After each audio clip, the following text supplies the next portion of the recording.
Hey everyone, welcome back. I'm here with you tonight. If you're using this video to fall asleep, do me a favor before you drift off. Tap that like button, hit subscribe, and leave a comment telling me where you're listening from and what time it is there. I read every single one. Now turn the lights down, get comfortable, and let's begin. My name is Nathan Reyes. I'm 36 years old, and for 11 years I worked as a 911 dispatcher for a county in central Arkansas. That means I spent 11 years listening to people's voices in the worst minutes of their lives. It's a job that teaches you things you can't unlearn. You learn what a person sounds like when they're lying. You learn what a person sounds like when somebody else is standing in the room telling them what to say. You learn that a voice is a fingerprint, and that after a while you can know somebody by their voice better than you know their face. I'm telling you all that up front because it matters later. This happened in April of last year, at a campground called Gunner Pool in the Sycamore Ranger District of the Ozark National Forest. It's in north-central Arkansas, about 20 minutes outside a town called Mountain View. If you look it up, you'll find it. 27 sites, no hookups, a hand pump for water, vault toilets, and a swimming hole in Sycamore Creek that people drive 2 hours to sit in during July. It's a real place. You can book a site right now if you want. I don't recommend it. My brother Danny died in March. He was 41. It was his heart, and it happened in the parking lot of a hardware store in Conway, and he was gone before the ambulance made it. There was nothing dramatic about it. There was no long illness where we all got to say the things we should have said. There was a Tuesday, and then there wasn't a Danny anymore. He left me his RV. A 1994 Coachman Catalina, 27 feet, white with a brown stripe down the side that had faded to the color of weak coffee. He'd bought it in 2016 with money from a settlement, and he'd fixed on it constantly for 8 years without ever really going anywhere. New water pump, new converter. He rebuilt the step motor twice. He put in a solar panel he never wired up all the way, and the wires are still coiled in the overhead cabinet with a note on them in his handwriting that says, "Finish this." I hadn't spoken to him in about 4 months when he died. Not because of a fight. Just because that's what happens. You get busy and then getting in touch feels like it requires an explanation, and then more time passes. And then the explanation would have to be longer, and then it's March and you're standing in a funeral home in Conway looking at a laminated card with his birth year on it. My therapist said I should do something with the RV. Not sell it, not let it sit in the driveway growing algae on the roof. Do something. Take it out. Use the thing he loved and couldn't ever quite finish. So I took a week of vacation, and I drove it 2 hours north into the Ozarks. I picked Gunner Pool because Danny had a state map in the glove box with places circled in blue pen, and Gunner Pool was circled twice. That was it. That was my entire reason. 2 circles in blue pen from a man who never got to go. I left on a Sunday morning in the middle of April. The drive was fine for the first hour and a half. Highway 65 north, then east on 14 through Marshall and into the hills. The RV drove like a boat, which I'd expected, and the exhaust manifold ticked when the engine got hot, which I hadn't. I stopped in Mountain View and bought groceries at a store on the square. Bread, eggs, coffee, a bag of ice, 3 cans of chili, a box of those cheese crackers with the peanut butter in them. The woman at the register asked if I was heading to the folk center, and I said no, Gunner Pool, and she said, "Oh," and rang me up. I remember that, "oh." At the time I thought it was nothing. The turn off Highway 14 onto Forest Road 1102 is easy to miss. There's a brown sign that's been faded by 20 years of sun, and then the pavement ends about a 1/4 mile in and it's gravel the rest of the way. Then the road starts down. Not gradually. It switchbacks into the hollow in a series of turns that made the RV's frame groan, with the drop-off on the passenger side getting steeper every 100 yards, and no guardrail anywhere. I had my hands at 10 and 2, and I was going about 9 miles an hour, and I was sweating through my shirt.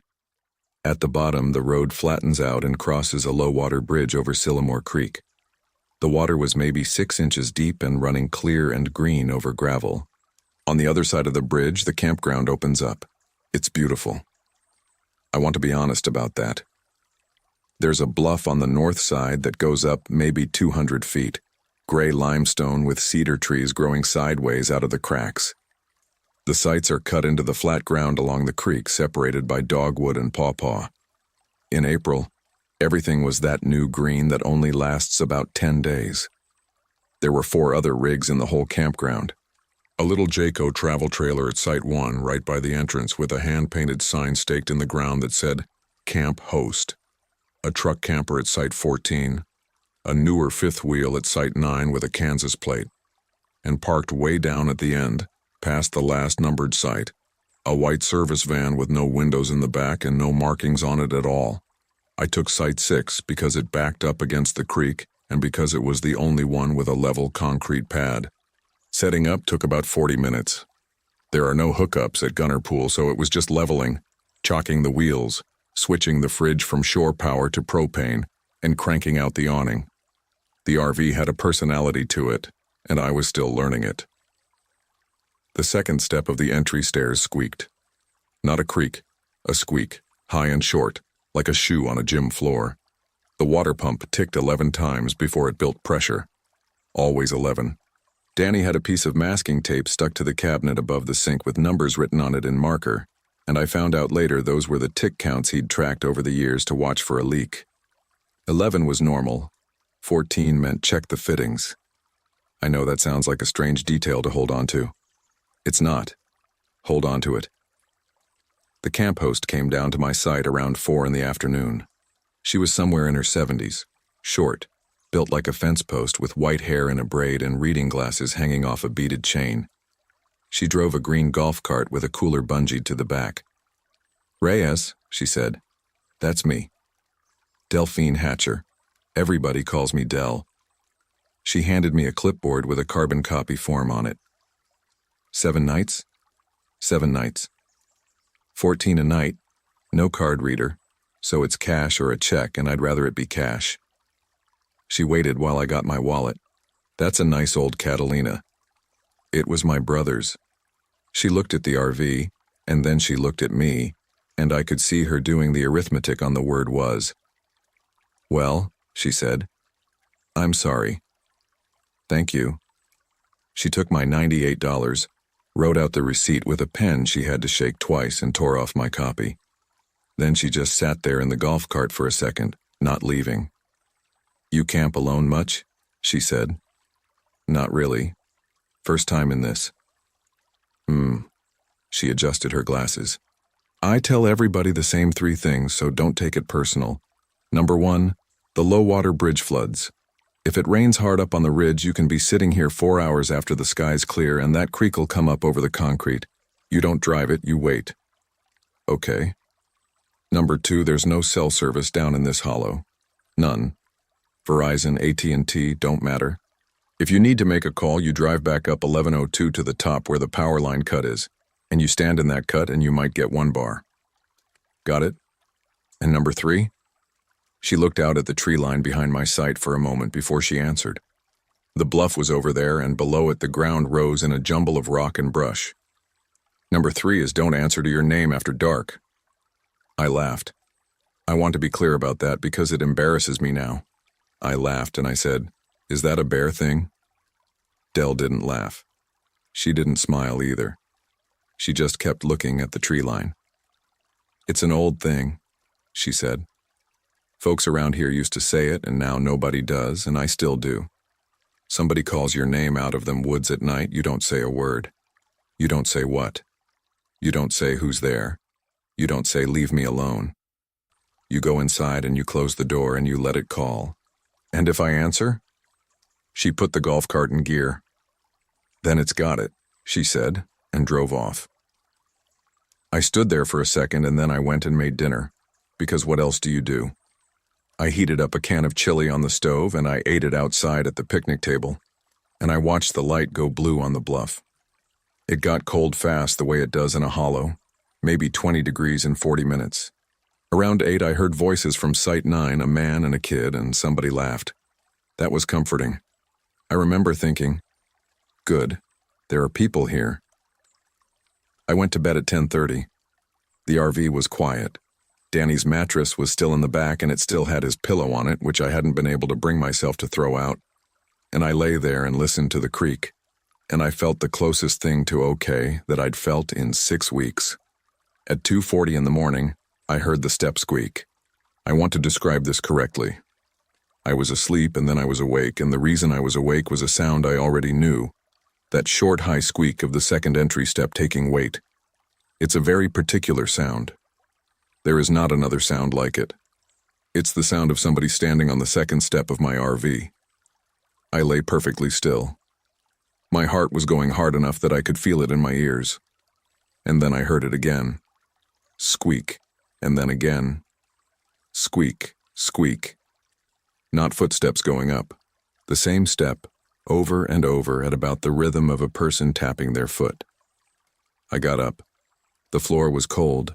I went to the door, which was locked, and I looked through the little window at the top of it, and there was nobody on the steps. There was nobody anywhere. The moon was up enough that I could see the picnic table and my folding chair and the fire ring, all of it empty, all of it gray. The squeaking stopped the moment I looked. I stood there for probably 10 minutes. Then I got the flashlight out of the drawer and I opened the door and swept the light around the site. Nothing. I went down the steps, and my weight on the second one made exactly the sound I'd been hearing. Exactly, which is not a comfort. That's the opposite of a comfort. And I walked around the whole RV. The gravel didn't show anything useful. There were my shoe prints from earlier. There was a spot near the rear bumper where the pea gravel had been scuffed into a rough half circle, but I could have done that myself carrying the chocks. I went back inside. I locked the door. I sat at the dinette with the light on until about 4, and then I fell asleep sitting up, and when I woke at 7 with my neck bent wrong, the whole thing felt stupid. An animal. A raccoon on the step. Metal expanding and contracting in the cold. That's what I told myself, and I told it well enough that I believed it through most of the morning. Monday was a good day. That's the part that gets me now. I had a genuinely good day. I walked the creek down past the swimming hole. I found a shoal where the water spread out over flat rock, and I sat there for an hour and didn't do anything. I hiked a piece of the North Sylamore Creek Trail, which is well marked and easy and goes on for 14 miles if you want it to. I came back and made a sandwich and read 40 pages of a paperback. In the afternoon, I met the people at Site 9. The man's name was Ray Tolbert, late 40s, big through the shoulders, sunburned neck, a Wichita State ball cap. His son was Cody, 12, skinny, on that edge where a kid's hands and feet get ahead of the rest of him. They had a nice fifth wheel and a diesel truck, and they'd driven down from Kansas because Ray had been telling Cody about this creek since Cody was 4. Ray came over with 2 Cokes and handed me one without asking, and that was that. That's how it works out there. "You in that Catalina?" he said. "93? 94. Chevy chassis? Ford. Huh." He nodded like I'd said something interesting. "Good motor. My uncle had one. That thing'll run forever if you keep the coolant right." We talked about nothing for 20 minutes. He asked what I did, and I said I used to dispatch, and now I did scheduling for a medical transport company, which is true, and which is the answer I give because I used to dispatch always makes people ask for stories, and I don't have the good kind. Cody was quiet through most of it, throwing rocks at a stump. Then out of nowhere he said, "Dad, did you call me last night?" Ray looked at him. "Call you what?" "Call my name. Outside. Like around midnight." "No, bud. I was asleep." "Okay." Cody threw another rock. "Why?" "'Cause somebody said my name." He shrugged in that specific way a 12-year-old shrugs when he's decided in advance that adults are going to make him feel dumb. It sounded like Mom. Ray's face changed a little. I found out later that Cody's mother had been out of the picture for about 2 years, and that the situation was not amicable. "That's the creek," Ray said. "Water makes all kinds of sounds at night. Your brain fills in the rest." "Yeah," Cody said. "Probably." I didn't say anything. I want you to notice that. I had been standing on my floor at 2:40 in the morning listening to a sound I knew, and a 12-year-old boy told me he'd heard his mother's voice in the woods, and I said nothing at all because saying something would have meant admitting I'd taken it seriously. That evening, I drove up out of the hollow to get signal. It's about 2.5 miles back up 1102, and there's a place where the power line right-of-way crosses the road and cuts a clear swath up the ridge. Dell was right. 1 bar, sometimes 2, and only if you stand in the cut. I had 4 voicemails. 3 were work. The 4th was my mother asking if I'd gotten there okay, telling me to be careful, telling me she'd made Danny's rice thing on Sunday and it wasn't the same. I stood on that gravel road in the wind and listened to my mother's voice crack on the phrase wasn't the same, and I put my hand over my mouth and I cried for about 90 seconds and then I got back in the RV. I mention it because it's the last completely ordinary sad thing that happened to me on that trip. Monday night is when it really started. Danny had a handheld CB in the RV, one of those Cobra units with the rubber antenna, and a mount velcroed to the dash. He was an obsessive about it in the way that people who grew up with a dad who drove trucks sometimes are. There's a channel guide taped inside the cabinet door in his handwriting. Channel 19 for traffic. Channel 9 for emergency. Channel 13 for campgrounds, which is a real convention in some places and mostly nostalgia now. I'd found it on Sunday and I'd charged it, because it was a thing of his and holding it felt good. At 11:52 Monday night, sitting at the dinette with a book I wasn't reading, I heard it click on. It was in the cabinet. It was off. I know it was off because I'd turned it off on Sunday and put it away, and the volume wheel doubles as the power switch, and it makes a distinct little detent when it goes past 0. It clicked. And then it hissed. Open squelch. That white ocean sound. I got up and opened the cabinet and the unit was sitting there with the red LED lit. Volume at about 1/3. I didn't touch it. I stood there with my hand on the cabinet door. The hiss went on for maybe a minute, and then a voice came through it. No, it's not the same, I know. I stopped breathing. It was Danny. It was my brother's voice. Not similar. Not close. My brother's voice with the way he ran the ends of words together, with the particular flat Arkansas vowel he had on know that our mother has and I don't. The radio hissed. Nathan, I know it's not the same. I picked it up. My hands were bad. I keyed the mic and I said, Danny? And there was a pause.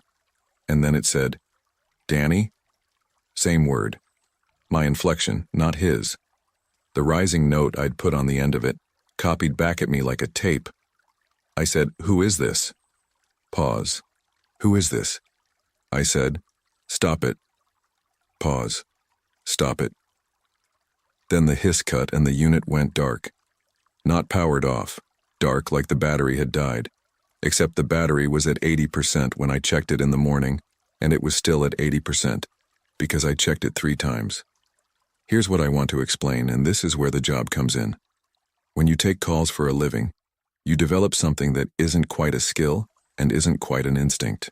You learn to hear the structure of speech, separate from the content. You stop hearing what people are saying and start hearing how they're assembling it. There's a thing that happens on a certain kind of call where the caller is being coached, where somebody's standing off to the side feeding them lines and you can hear it. The rhythm goes wrong. There's a gap before each answer that's a 1/4 second too long. They repeat your phrasing back to you because they don't have their own. They answer questions with questions. I sat in that RV at midnight with a dead radio in my hand and I thought, that was a caller being coached. Except there was nobody there to coach it. It was reading off of me. The phrase, though, that's the part that kept me up. I know it's not the same. In November of 2019, my brother called me on a Sunday and told me he'd tried to make our grandmother's rice and it hadn't come out right. And he said, quote, I know it's not the same. I know. I just wanted to have it. I remember it because I was in the car and I remember what exit I was at. He said it to me. Once, 5.5 years earlier. Nobody else heard it. It is not on a recording. It exists in exactly 2 places, which are my head and, until March, his. I did not sleep Monday night. Tuesday morning I went to see Dell. She was outside her Jayco with a 5-gallon bucket, scrubbing the outside of the trailer with a long-handled brush.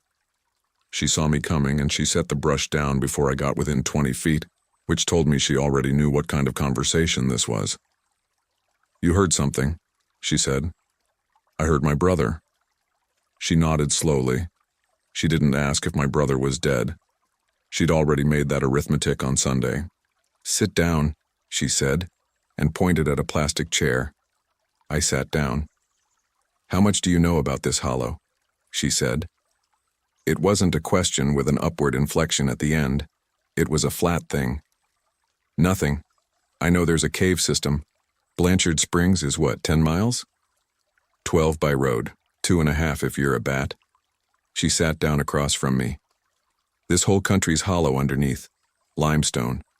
Every one of these hollers has got a hole in it somewhere going down. Some of them you can walk into. Most you can't.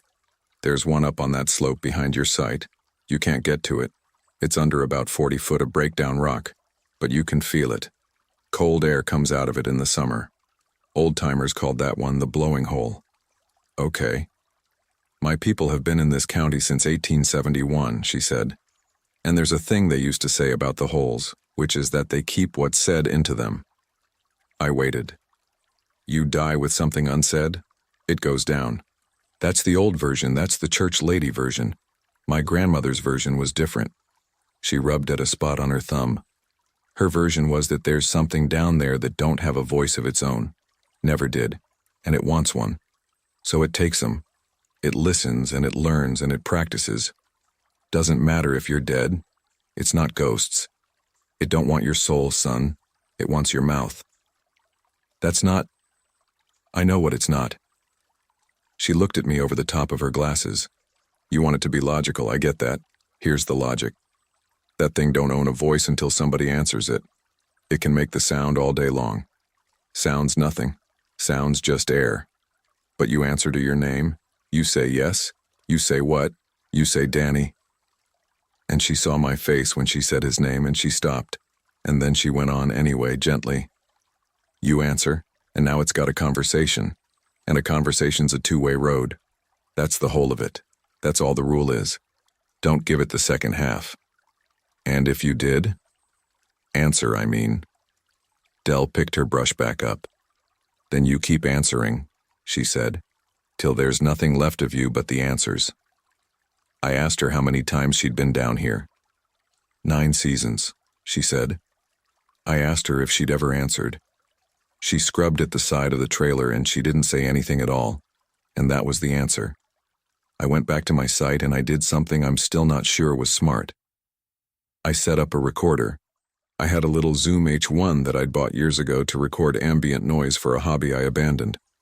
I put it on the picnic table under an upturned coffee can with a hole cut in it so it wouldn't get dewed on, and I set it going at 4 in the afternoon on a fresh card. Then I went to Ray's site and I told him everything. I expected him to laugh. He didn't laugh. He got very quiet and he sent Cody inside to get a Gatorade, and once the door shut he said, "Okay, say the last part again." I said it again. "Cody heard his mother," Ray said. He said it sounded like her. His mother is in Wichita, and she has not called that boy since October. He took his hat off and put it back on. I heard it too. Heard what? Him. Ray looked at his own truck. Sunday night, 2 in the morning. Cody's voice outside the trailer saying, "Dad, Dad, come here." I got up and he was in his bunk asleep with his headphones in. I told myself I dreamed it. I've been telling myself I dreamed it for 2 days. We stood there. "I think we should go," I said. "I think that's overreacting." "Ray, I got 4 days on this reservation and I have been telling that boy about this creek for 8 years. He said it too loud. Then he said, quieter. And if I pack up and drive home because I heard a noise in the woods, that's the trip he remembers. That's the story he tells. I have thought about that sentence more than I have thought about almost anything else in my life. He wasn't being stupid. He was being a father. Those are sometimes indistinguishable from the outside. We compromised on rules, which felt reasonable at the time and which I now understand was the worst possible outcome, because rules made us feel like we'd done something. Nobody goes outside after dark alone. Nobody answers a voice. If you have to get somebody's attention at night, you use the air horn on Ray's truck, 2 short blasts and no words at all. That was Tuesday afternoon. Ray died, or whatever the correct word is, Tuesday night at approximately 9:20 p.m. Here is exactly what happened in the order it happened. At about 10 after 9, I was outside at my fire ring. Ray was at his, about 110 feet away, and we could see each other. Cody was inside their fifth wheel with the lights on, and I could see his shape moving past the window. It was full dark, but it was not late. That's important. Nobody had gone to bed. There were 3 lit windows in that campground, and a truck camper at Site 14 with somebody's TV flickering blue. And Cody's voice came out of the trees behind Ray's site and said, "Dad." I heard it. It was not muffled, and it was not far away. It came from maybe 40 feet into the brush at about a man's head height, and it was Cody, and it was scared. Ray stood up so fast his chair went over. I said, "He's inside. Ray. He's inside, I can see him." And I could. I was looking at the window. The boy was in there. I saw him lift a cup. "Dad, help." Ray had a mag light in his hand, and he took 2 steps toward the trees, and he said, "And I want you to hear how small and normal and completely human this is," he said. "Cody?" "That's it. That's the whole thing. One word, with a question mark on it." The woods answered, "Cody?" Ray stopped. "Cody?" said the woods in Ray's voice. Ray's exact voice, that same one-word question, played back at him with the rise on the end. Then it said it again. "Cody." Falling tone this time, not a question, like a man calling a dog. Then it said, "Dad, help," in Cody's voice again. But the timing was wrong. The words came out too evenly spaced. There was no breath in it, and then it said all of them at once, overlapping. Cody's voice and Ray's voice, and, underneath both, something that I can only describe as the shape of a voice. A sound with all the rhythm of speech and none of the words, like hearing someone talk through a wall in a language that doesn't exist. Ray ran into the trees. I want to be honest about this part, because it's the part I have to live with. I did not follow him. I stood at my fire ring with a plastic cup in my hand, and I did not move for probably 8 seconds. And by the time I did move, his flashlight beam was already gone and there was no more sound at all. I ran to their trailer and I banged on the door, and Cody opened it with his mouth full and his headphones around his neck, and he said, "What?" I got him in my RV. I locked the door. I told him his dad had gone to look at something and would be right back. Then I did the only competent thing I did that entire week, which is that I went and got Dell. She came down in the golf cart with a spotlight and a shotgun, and I have never in my life been so glad to see an old woman with a firearm. We looked for Ray for 2 hours. We did it right. We stayed together, all 3 of us with Cody between us, and we swept the slope behind Site 9 in a grid, and we called out, and here's the thing, we called out 2 blasts, over and over, because we'd agreed on the horn signal, and we would not say his name and we would not answer anything. At 11:40 we found his mag light. It was standing upright on a flat rock, beam pointing straight up at the sky, 40 yards up the slope. Nobody knocks a flashlight out of their hand and has it land like that. Somebody set it there. At 11:55 we found 1 boot. Just the one. Laces still tied, tongue pulled forward, the way a boot looks when a foot came out of it while it was still tied. At about 12:10 from somewhere above us in the dark, in Ray's voice, something said, "Cody, come here." The boy started to answer. I got my hand over his mouth so fast I split his lip on his own tooth, and I am not sorry.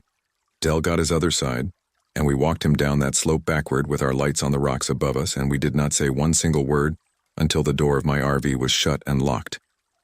It said his name 11 more times that night.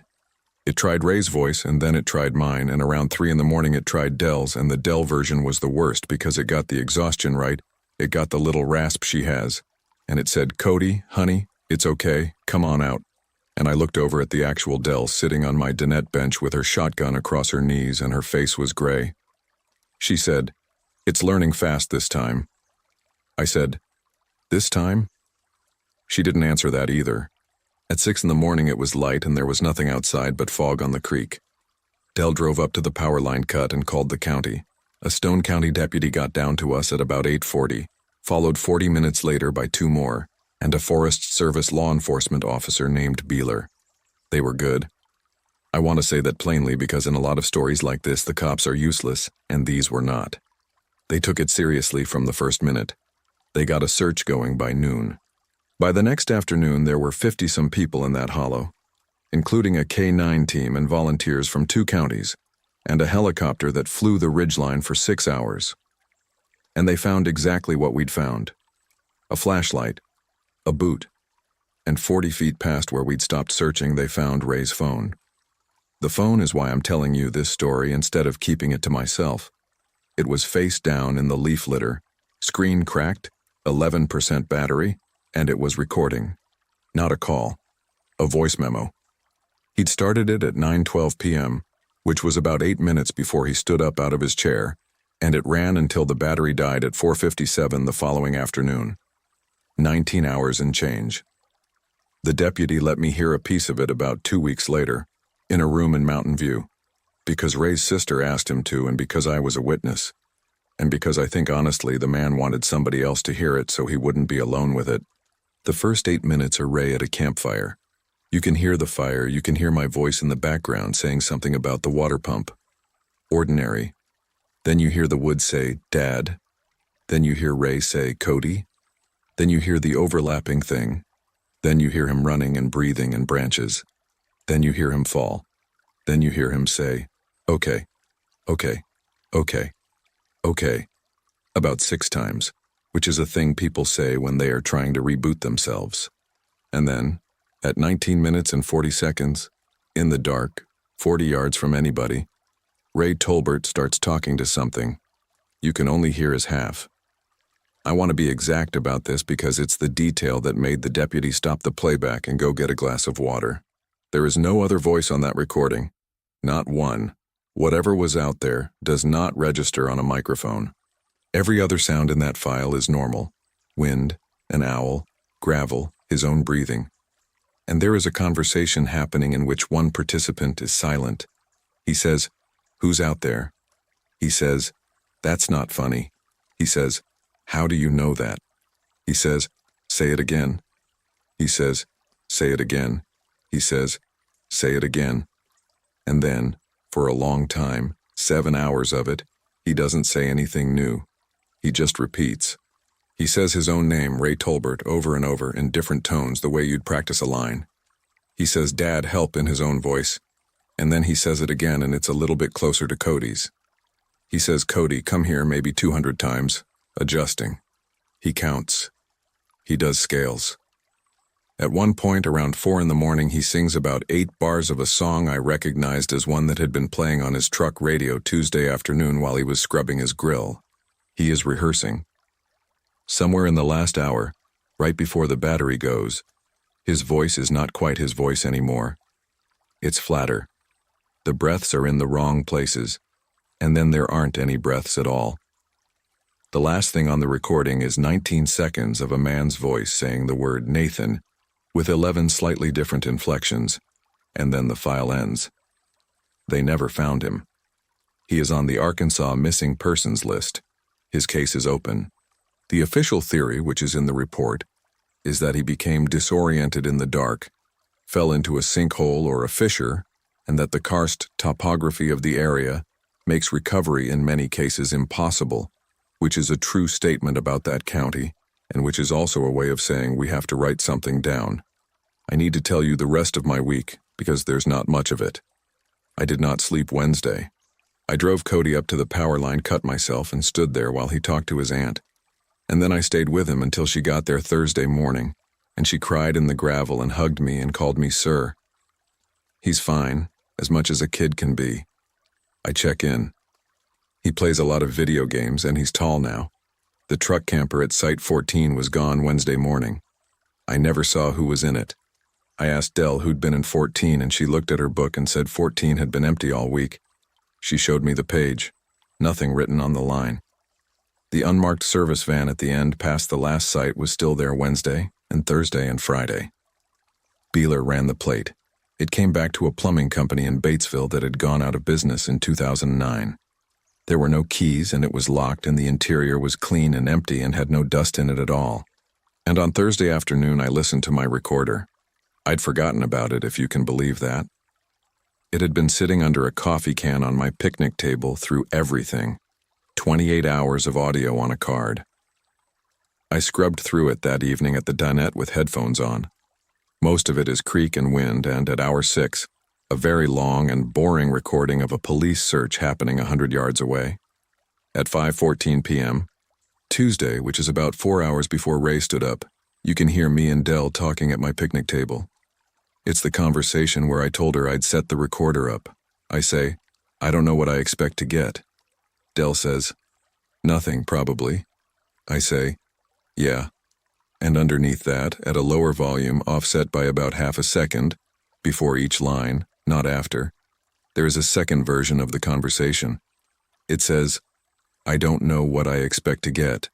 Then Dell says nothing at all because it doesn't have Dell yet. Then it says, yeah, in my voice. Half a second early.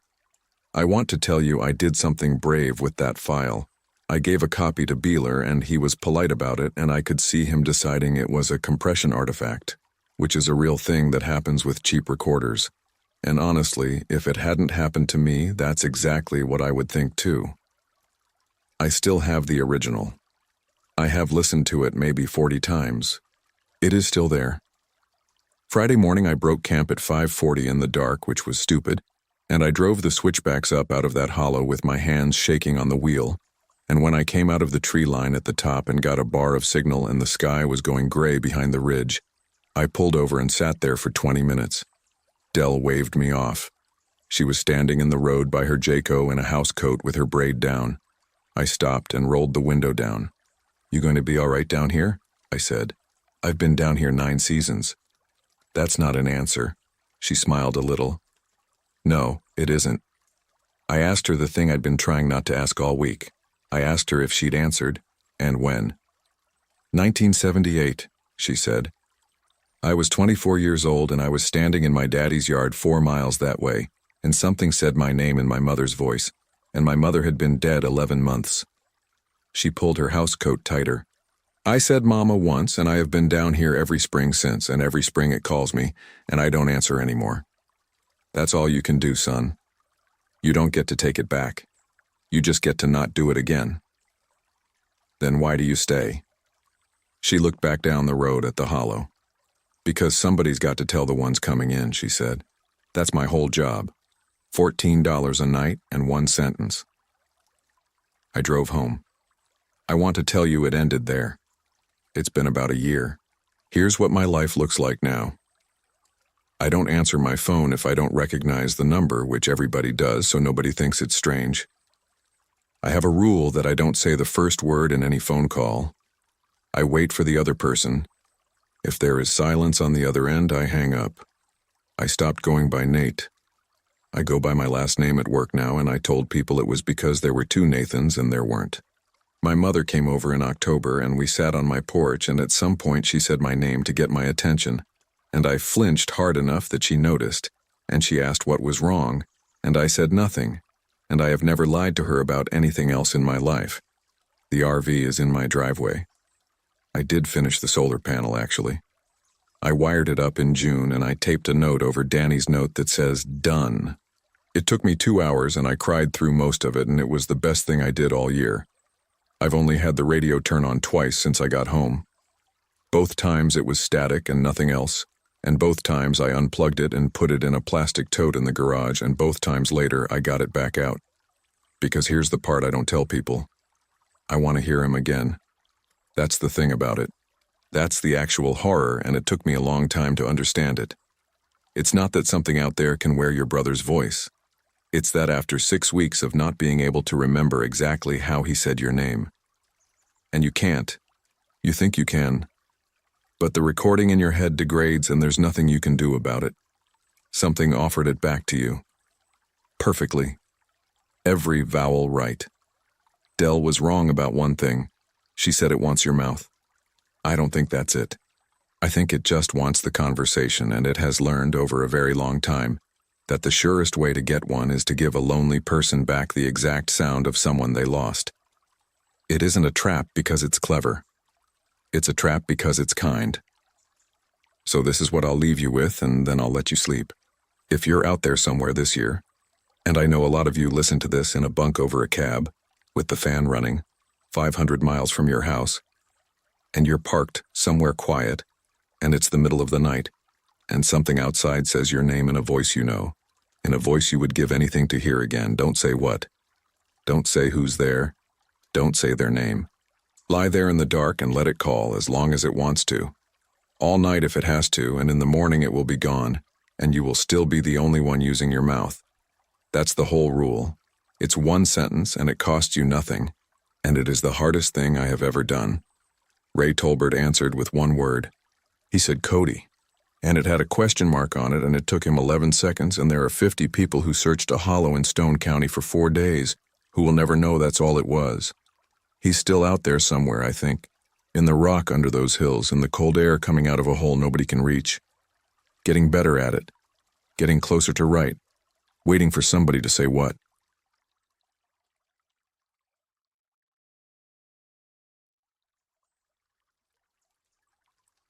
My name is Korean Alvarado. I'm 41 years old and I spent 16 years as a land surveyor, which means I spent 16 years getting paid to know exactly where I was standing.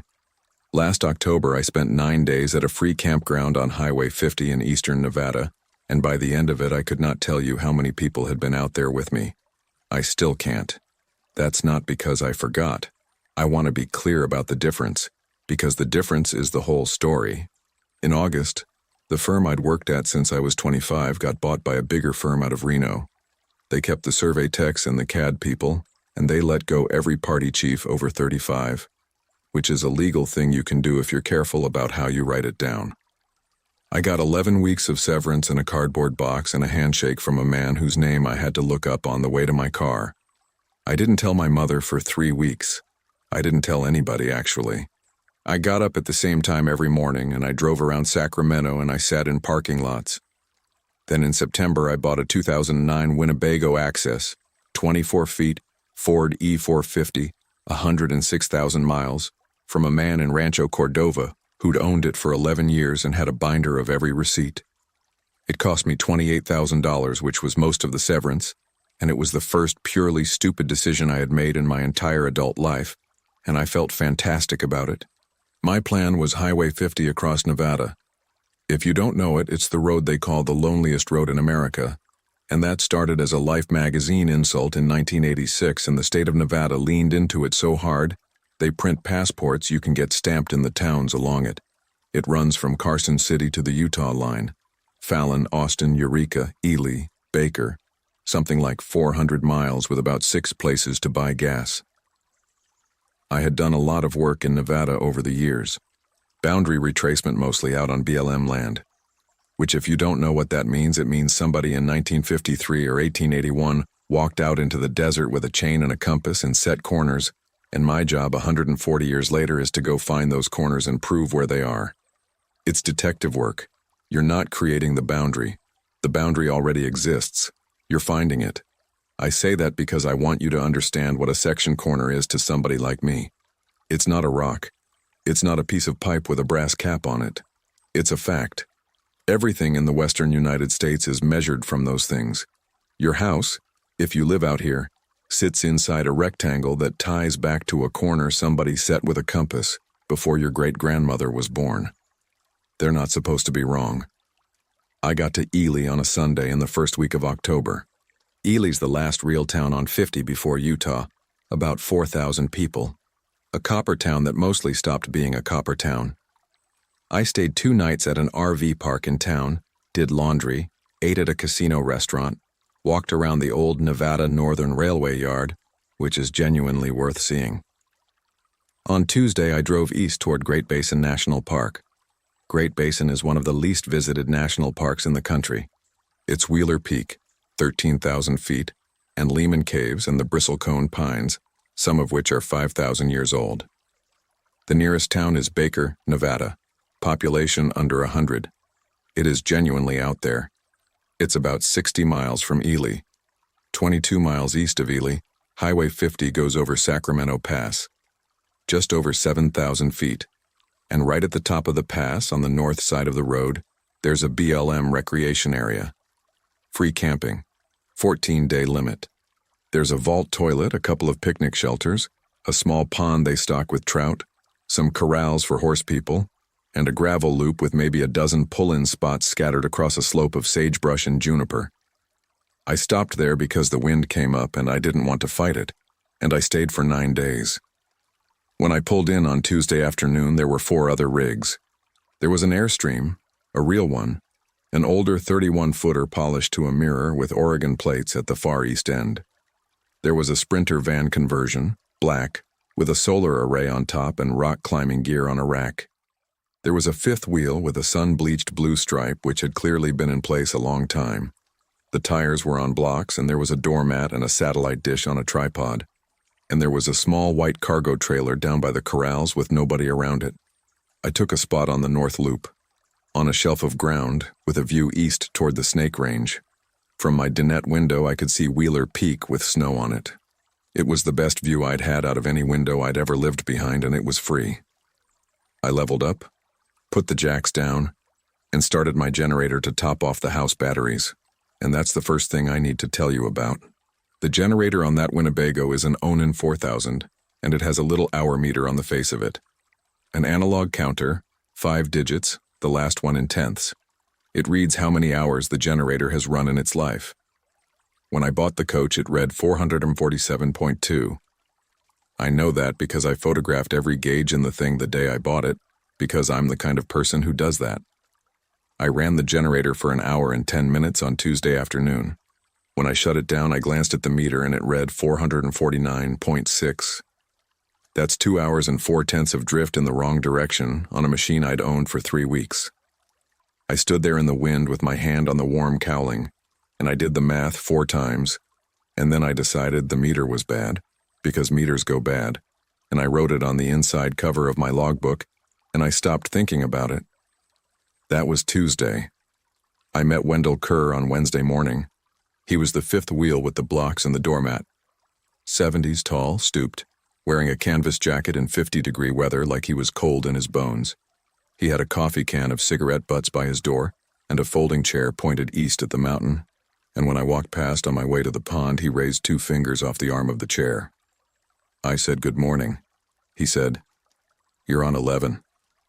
"Sorry?" "That spot you're in, it's 11. He nodded at it. "Nobody numbers them anymore, but they used to. Posts are still in the ground if you dig." "Okay." I stood there. "I'm Corinne." "Wendell."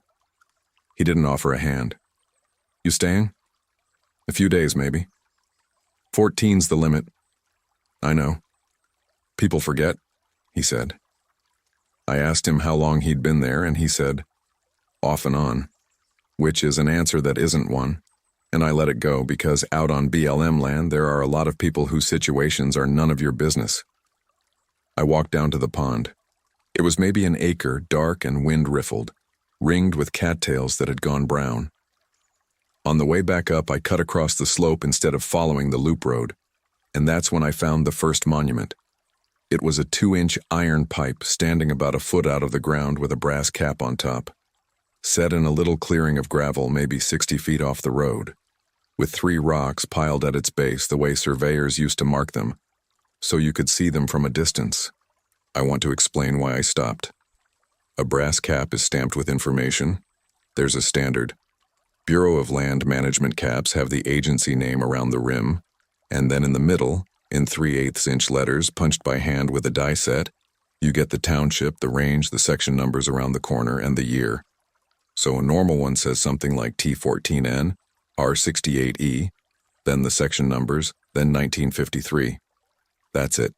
That's the whole language, and it's been the same language for 150 years, and I have knelt in front of probably 800 of them in my life. This one said, around the rim, United States Department of the Interior, General Land Office, which meant it predated 1946 when the GLO became the BLM. And in the middle, where the township and range should have been, it said, Tally, 4. That's all. 2 words and a number. Hand-punched. The letters a little uneven the way hand-punching always is. I knelt down in the gravel and I stayed there a long time. There is no such stamping. It doesn't exist. There's no convention. There's no historical usage.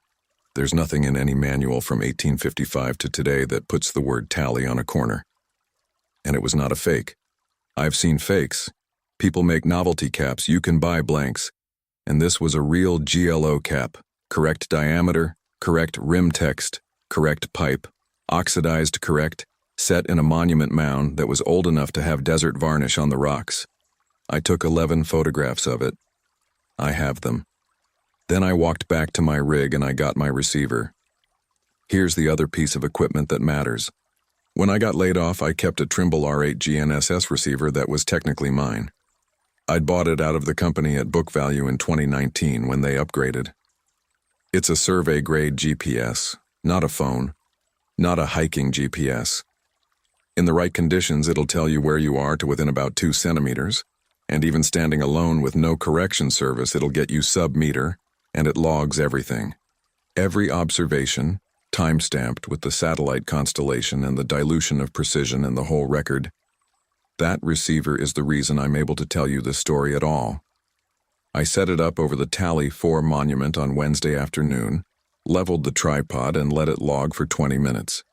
Then I did the same over a second monument I found on the ridge about 400 yards northeast, which said Tally 3. Then a third one down near the corrals. Tally 5.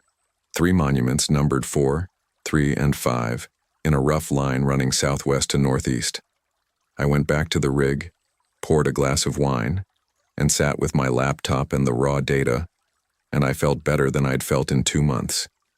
Because I had a puzzle. Because for the first time since August, somebody needed a surveyor, even if the somebody was me. That night the wind died around 10, and the sky did that Great Basin thing where you can see the Milky Way like a scar. I stood outside for 20 minutes with my head back. There were lights on in the Airstream and in the Sprinter van and in Wendell's fifth wheel. 4 rigs plus mine. 5. Remember that. 5. Thursday morning I met the Prines. June and Hollis Prine, the Airstream. She was 68, he was 72. They'd been full-timing since 2019 and they'd been married 44 years, and June told me all of that within about 90 seconds of me saying hello, which I liked. Hollis had a heart thing and a stent and was not supposed to be at 7,000 feet, and June told me that too, in front of him. And he rolled his eyes at me in a way that was clearly a routine they'd worked out decades ago. They asked me to come over for dinner. I said yes. I hadn't eaten with another person in 11 days. Around 4, I walked down to the Sprinter van and introduced myself to Trey and Bianca, who were maybe 26, and who had quit jobs in Denver, and who were the exact kind of relentlessly cheerful that I would have found insufferable at 30, and found genuinely lovely at 41. Bianca gave me a can of something with electrolytes in it. Trey showed me his solar setup for 8 minutes. I asked them about the white cargo trailer down by the corrals. Trey said he'd never seen anybody at it. Bianca said she'd seen a light in it once. So, Wendell, the Prines, Trey and Bianca, me, and whatever the cargo trailer was. Dinner at the Prines was chicken and rice and a bottle of wine and a card game. And at one point Hollis pointed his fork at the mountain and told me about a mine road up Sacramento Pass, and June said, "Don't get her started. She's a professional." And I laughed harder than the joke deserved. I walked back to my rig at 9:40. And I remember the walk because the wind had come up again and the sagebrush smelled like rain that never fell. And I remember thinking, very clearly, this is the best day I've had this year. Friday is when it started. I woke up at 6:20 because my propane detector was chirping, which it does when the house battery voltage drops below about 10.5 volts. That shouldn't have happened.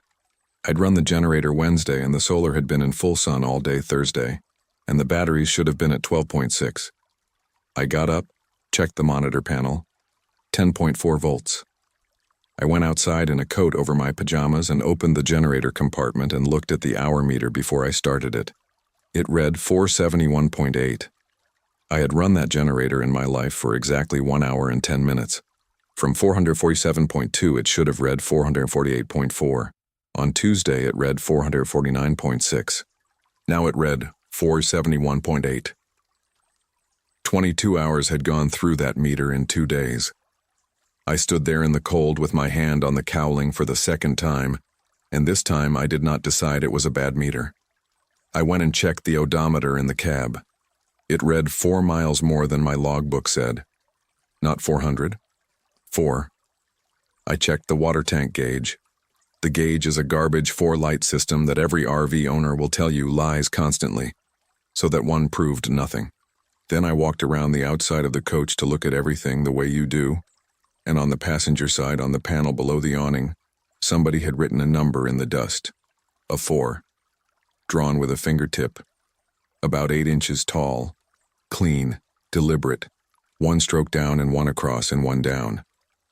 I stood in front of it for a while. Then I walked the loop. There was a 4 on the back of the Prine's Airstream, low on the curved aluminum, in road dust. There was a 4 on the driver's door of the Sprinter van. There was a 4 on Wendell's 5th wheel. And there was no cargo trailer down by the corrals. I don't mean it had left. I mean the ground where it had been parked was undisturbed sagebrush with a cryptobiotic crust on the soil that takes decades to form, and there were no tracks, and there was no flattened vegetation, and I stood on that spot and turned in a circle, and I could not find one single sign that a vehicle had ever been there. I went to Trey and Bianca first. Bianca made me coffee.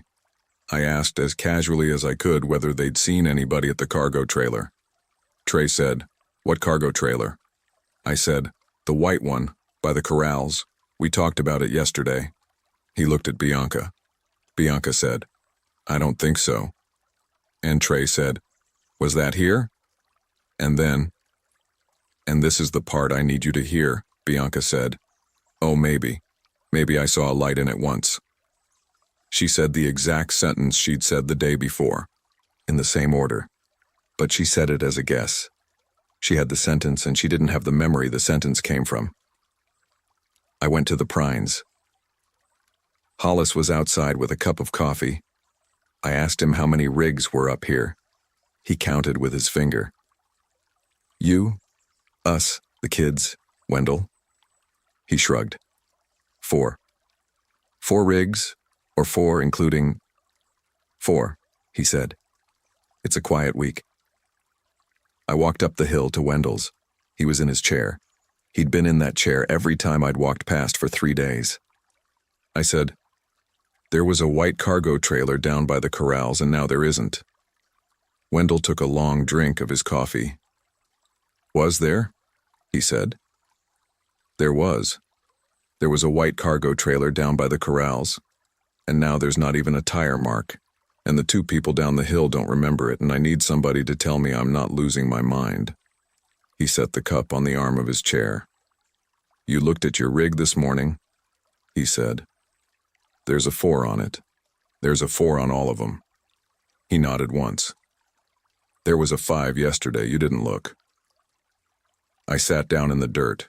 I'm not a person who sits in the dirt. "What is it?" I said. Wendell Kerr talked for about 40 minutes, and I'm going to condense it, because he was not an efficient talker and he stopped twice to roll cigarettes. He said his grandfather had run cattle in Spring Valley, which is the next valley east, and his people had been in White Pine County since the 1880s. He said there had always been a thing about this pass. He said that in the fall of 1881, a deputy surveyor named A.T. Crandall was contracted by the General Land Office to run the exterior boundaries and the subdivision lines of 4 townships in this part of the state. That was the job. You walk it, you chain it, you set the corners, you keep field notes, and at the end you send the notes and a plat to the Surveyor General, and if he approves it, it becomes real. It becomes the law of the land. Everything after that, every deed, every fence, every mine claim, every water right, depends on those notes. Crandall ran his lines through October and into November. And then in November there was weather, and something happened to his crew. And the accounts of what happened are the kind of thing that got written down in a county newspaper in a different decade by somebody's nephew. What is not folklore, Wendell said, is the record. He'd been to the state office in Reno. He'd seen the plat. Crandall's survey does not close, let me explain that. When you run a survey, you're walking a closed figure. You leave a known corner, you go around, and you come back to where you started. And when you come back, your measurements should put you exactly on the point you left from. They never do quite. There's always a little error, 1/10 of a foot, 100th. That's the closure error. If it's small enough, you distribute it across the figure and the survey is good. Crandall's figure doesn't come back. There's a section of his line running roughly southwest to northeast over this pass, where the notes just stop, and then they resume 40 chains later with no explanation. And the plat that was drawn from those notes has a gap in it that a draftsman in 1882 filled in with a dotted line and a note in the margin. Wendell said he had a photocopy of that page. He went inside and got it. It was folded into eighths and soft as cloth. The margin note said, "Not closed. Count unresolved." "Everything in this country's been counted," Wendell said. "Every acre, every section. Somebody walked out here with a chain and put a number on all of it, and the numbers went in a book and the book went to Washington. That's what this whole state is. It's a book." He put the paper back in his pocket. "Except right here. Right here somebody started counting and quit." I said, "That's not a haunting, that's a paperwork error." "It's the same thing out here," Wendell said. "You ever been on a job where the corner's wrong?" I had. Everybody has. And what happens is that it doesn't stay a paperwork error. It becomes a fence in the wrong place and then a lawsuit and then two families that don't speak for 60 years. Errors in the record do not stay in the record. "So what does it want?" I said. "To close," he said. "It wants the number to come out even, and it can't count what it can't hold on to, so it holds on to things." He gestured at the pass, at the whole gray-green sweep of it. "And when it takes one, the count goes down by one, and it writes the new number on everything so it don't lose its place. And the rest of us just forget." "You don't forget," Wendell said. "There's nothing to forget. That's what people get wrong. It don't reach into your head. It reaches into the count. If you were never counted, you were never here, and if you were never here, there's nothing in anybody's head to take out." I said, "Then why do I remember the cargo trailer?" Wendell looked at me for a long moment.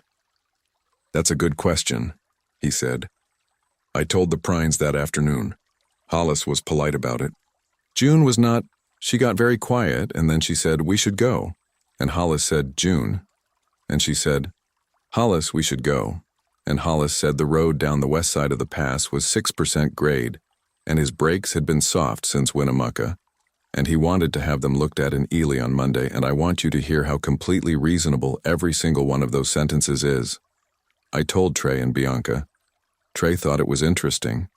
Bianca thought it was interesting. They asked if they could come look at the brass caps with me. We went out at 4 in the afternoon, and I showed them Tally 4, and Bianca took a picture of it with her phone and put it on Instagram, and the picture, when she showed me later, was of a rock. Not a blurry cap. Not a glitch. A rock and gravel, and no monument. I photographed it with my own phone standing next to her at the same time. Mine came out fine. The cap, the pipe, the mound, all of it. Bianca laughed and said her camera was garbage. Trey said something about the lens. We walked back. That was Friday. Friday night, the wind blew hard enough that I felt the coach rock on its jacks, and I slept badly. And at some point in the night I heard, over the wind, a sound I could not place. A soft rhythmic wooden knocking, very far away, like someone driving a stake into the ground. Saturday morning, the number was 3. I saw it on my rig before I even had shoes on. Someone had wiped the 4 and written a 3. I ran down the loop. The Sprinter van was gone. There was no van. There was sagebrush and a crust of soil and a juniper that would have been directly under the front axle if a van had ever been parked there. There was nothing else. No solar panel bracket that had fallen off. No cigarette butts. No dropped bottle cap. No oil stain. No nothing. I went to the Prynes. June opened the door and I said, "Trey and Bianca." June said, "Who?" And I saw it happen in her face. She wasn't lying and she wasn't confused. She was waiting for me to explain a name she had never heard. Hollis came up behind her with his coffee and said, "4 of us up here, quiet week." There were 3 rigs on that hill. His, Wendell's, and mine. And he said 4, and he was not counting the Sprinter van, because there had never been a Sprinter van. He said 4 because he'd said 4 the day before and he was reading off the number, not off the world. I went back to my rig and I did the thing I know how to do. I got the receiver out, I got the laptop out, and I went through the raw log files. Here's what a GNSS receiver does that a person doesn't. It writes down everything, blind, with no opinion, and it stores it as a file with a timestamp. It doesn't know what's real. On Wednesday at 14:12, I had logged a 20-minute static observation over Tally 4. On Thursday at 9:31, I had logged a point I labeled, in the field, van, because I had walked over to the Sprinter and shot a quick position on their front bumper while Trey was showing me his solar as a joke so I could tell him where he was to within 2 centimeters. I remembered doing it. He'd laughed. The point was in the file, labeled van, time-stamped, 31 satellites. Position accurate to 19 millimeters. There was a machine in my hand that remembered a van that had never existed, and there was more. Because on Wednesday morning, before I met anybody, I had done a quick walk-around of the whole recreation area, logging every rig on the hill for my own notes, the way you'd sketch a site. There were 6 points in that file. 6. Labeled Airstream, Van, 5th WHL, Cargo TAR-LR, me. That's 5. The 6th one was labeled Truck, and it had a note field attached because you can type notes in the field, and the note said, white flatbed, older gentleman, said his name was, and then nothing. The note field stopped mid-sentence. I have no memory of a white flatbed. None. I have no memory of typing that. I have never in my life stopped typing a field note in the middle of a word because you don't. Because in 3 months you won't know what you meant. I sat at that dinette for 2 hours. Then I did the arithmetic, which is what I should have done on Wednesday. 6 rigs on Wednesday. The caps say Tally 3, 4, and 5. On Tuesday, nobody had written anything on the vehicles, or if they had, I hadn't looked. Thursday, nobody looked. Friday morning, 4. Saturday morning, 3. Wednesday, it would have been 5. Tuesday, 6. The number on the vehicles was not a countdown to 0. It was the current count. It was a running total. It was somebody keeping their place in a ledger. And the brass caps in the ground weren't survey corners, they were tally marks. Monuments set at the number so the count couldn't get lost. Tally 3, Tally 4, Tally 5. There would be others out there, older ones, higher numbers and lower ones. I got in my coach, I got in my coach, and I drove down to the highway and I turned west toward Ely, and I made it about 9 miles before the temperature gauge went into the red. The lower radiator hose had split, not blown. Split, longitudinally, about 4 inches, in a place where the rubber had a rub mark from the fan shroud that I would swear on anything was not there when I did my pre-trip in Sacramento in September. I limped it back up to the pass with the heater on full and the windows down and the engine screaming, because uphill was 6 miles and downhill to Ely was 22, and I have towed enough dead vehicles in my life to know which one of those you choose. I got back to the recreation area at 4 in the afternoon. There were 2 rigs on the hill, mine and Wendell's. The Airstream was gone. There was no polished aluminum, no chocks, no dish, no doormat, no June, no Hollis, no 44 years, no stent, no chicken and rice. I walked up the hill and Wendell Kerr was in his chair and he raised 2 fingers off the arm of it. I said, June and Hollis Prine. He said, sit down, Corinne. June and Hollis Prine. I know, he said. I got 'em. I write 'em down. He pulled a spiral notebook out of the inside pocket of his canvas coat, the kind with the wire on top, and it was fat and swollen the way a notebook gets when it's been rained on and dried out a dozen times. Everyone I can catch. Sometimes I don't catch 'em. I took it. There were names on every page, pages and pages, hundreds. Some had dates. Some had descriptions of vehicles. Some had one word. On the current page, near the bottom, in a shaky hand, June and Hollis Prine, Airstream, Oregon Plate, 44, Gerkers married, his heart. Above it, Trey and Bianca, Black Sprinter, Denver. She gave me a drink. Above that, White Cargo Trail R, never saw anyone. Above that, white flatbed Ross or Roy ate with me twos. I said, you remember them? I write 'em down, Wendell said. That's different. I don't remember Roy. I got a page that says I ate dinner with a man named Roy on a Tuesday, and I believe the page because I know my own hand. He took the notebook back gently.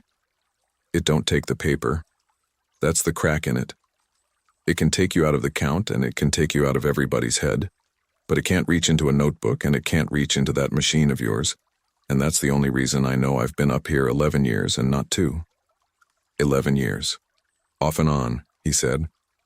I asked him the question, why does it never take you? Wendell rolled a cigarette and didn't light it. Because I'm not in the count, he said. I'm not on the hill. I'm not in a book anywhere. No lease, no registration on that trailer, no phone, no address, no plate, nothing. Social Security stopped 19 years ago because as far as anybody knows, I died in Elko. Ain't a piece of paper on this earth with my name and a number next to it. He put the cigarette behind his ear. It only counts what's countable, so I made myself not count. That's why it never got you. That's why nothing ever got me, Wendell said, including anybody who might have liked to. I want to be careful about how I say the next part. I sat in my coach Saturday night with the doors locked and every light on, with a split radiator hose and 22 miles of downgrade between me and a town. And I understood 2 things. The first was that I could not outrun it. Because it wasn't chasing anybody, it was doing arithmetic. It had been doing arithmetic since November of 1881, and it would be doing arithmetic long after the highway was gone. The second was that I was, as far as I could tell, the only surveyor who had ever been up there. And the whole problem, the entire problem, the thing Wendell had said in his own words without knowing what he was saying, was that a figure had been left open, not closed. Count unresolved. You do not fix an open traverse by running away from it. You fix it by closing it. You go back to the last known corner, and you run the missing line, and you set the corner that was never set, and you write the notes, and you file them. That's not a metaphor. That is literally the procedure. It is in the Manual of Surveying Instructions. Chapter 6. I did not sleep. I worked. I had Crandall's plat page. Wendell let me photograph it. I had my receiver and a working laptop and 3 monuments already logged. I had 140 years of subsequent survey data that I could not download because there was no signal, but I had enough in my own head and in the machine. By 4 in the morning, I had a solution.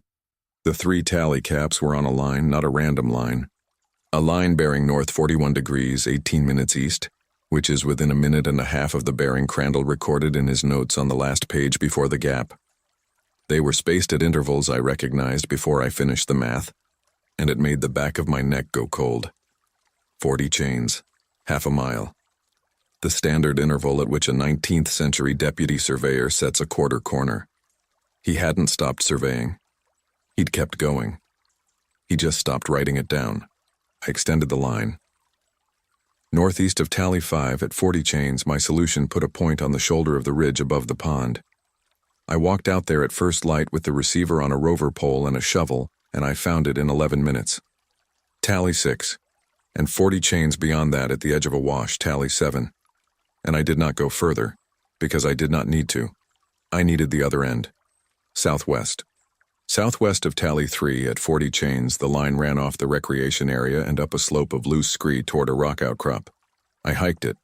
It took 2 hours because I'm 41 and it was 7,000 feet and I hadn't eaten. There was a monument at the top, not a brass cap, a stone. A shaft of quartzite about 3 feet tall, set upright in a mound of smaller rocks, which is exactly how corners were monumented in 1881 when you didn't have a pipe with you. And it was covered in marks. Notches. Cut into all 4 faces of that stone in rows, from the base to the top. Groups of 5, 4 vertical and 1 diagonal across, the way every human being who has ever counted anything has done it. Thousands of them. The lower ones were weathered nearly smooth. The upper ones were sharp. I put my hand on it, which was maybe not smart, and I want to tell you what I felt, because it's the only supernatural thing in this whole story, and everything else is just paperwork. I felt asked, not attacked, not threatened, There was a pressure, very light, like a hand between the shoulder blades, and a question in it. And the question did not have words. But if it had, the words would have been, how many?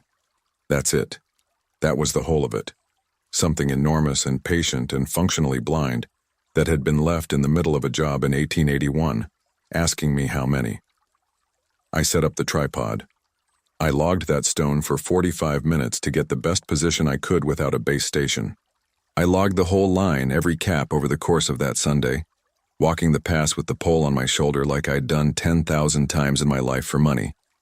And then I did the thing. There's a spot northeast past Tally 7 at 40 chains, where the line Crandall was running intersects the modern section line. A real one, retraced by the BLM in 1968, with a real cap in the ground, T15NR68E. And I have stood on that corner on a job in 2016, and had no idea it mattered. His open figure closed there. That was the point he never reached. 40 chains short. I couldn't set a legal monument. I'm not licensed in Nevada, and even if I were, you don't get to unilaterally set a GLO corner 140 years late. So I did what surveyors have always done when they can't set the corner. I set a witness. I drove a piece of 2-inch galvanized pipe from Wendell's scrap pile 3 feet into the ground at that point, with a 5-pound sledge. I built a mound of rock around it, and on a piece of aluminum flashing I punched with a nail set and a hammer, in letters that came out crooked because I was crying. Tally, 7 plus 40 ch, close, C. Alvarado, 2024. And then I wrote the field notes. Longhand, in a Write in the Rain book. 31 pages, bearings and distances, the whole line from the quartzite stone to the closing corner, with the closure error computed and distributed. 411 feet of error over 8.5 miles, which for a man walking with a compass and a chain in November snow in 1881 is honestly very good work. I signed it, I dated it, I noted the equipment and the datum, and then I sat on the rocks in the wind, and I read the whole thing out loud from the beginning.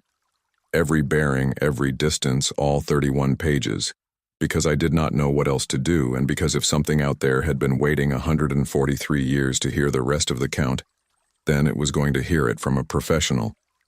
It took an hour and 10 minutes. Nothing happened. I want to be honest. There was no sound and no light and no wind that died and no pressure that lifted. It was just an unemployed woman on a rock in Nevada reading numbers to nobody. I hiked down. Wendell was in his chair. I told him what I'd done, and he listened without a single interruption, which was the first time all week, and at the end he said, "Huh." And then he said, "Well?" Monday morning, the number on the side of my coach was gone.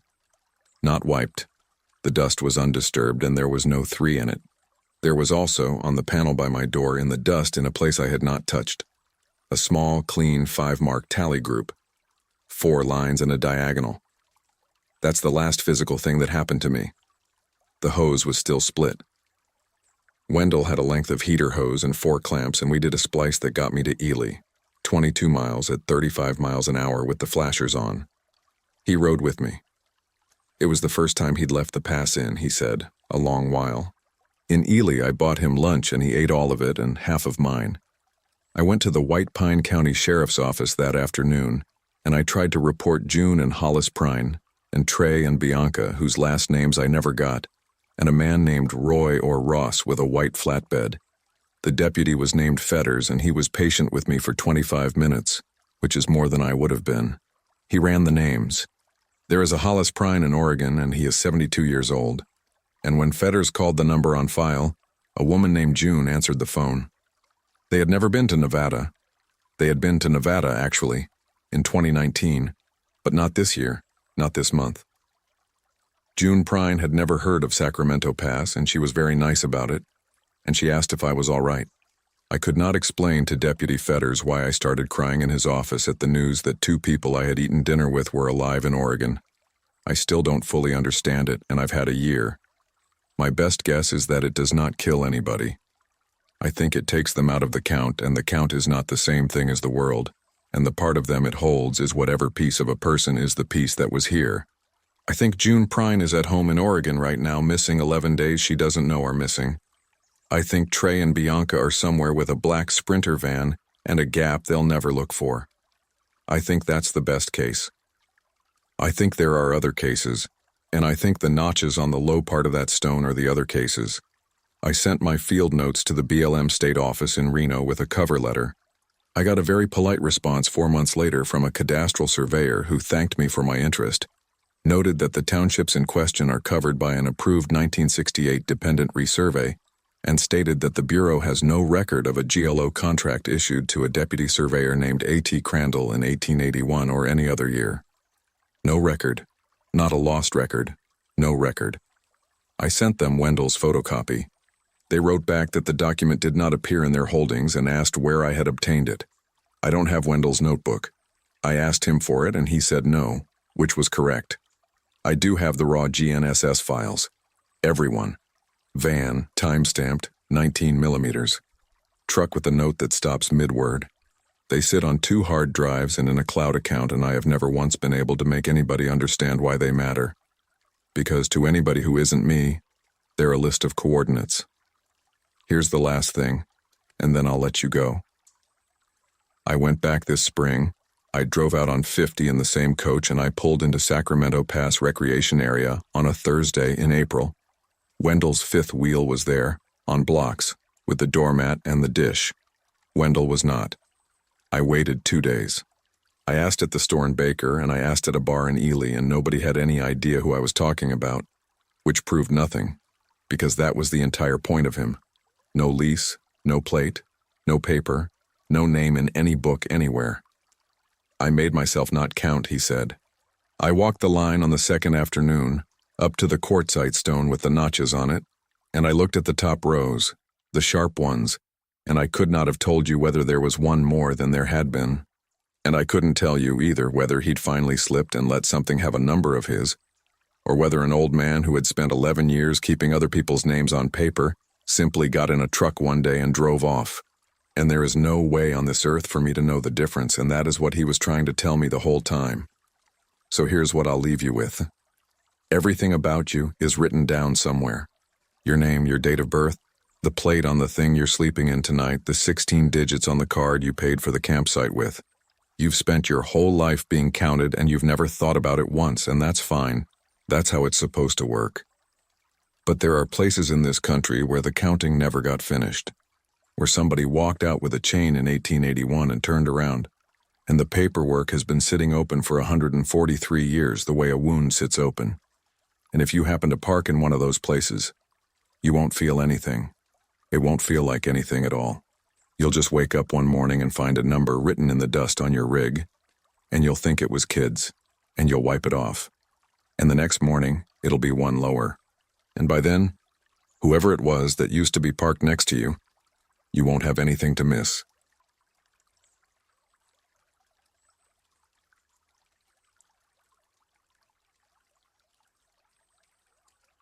My name is Wesley Cade. Everybody calls me Wes.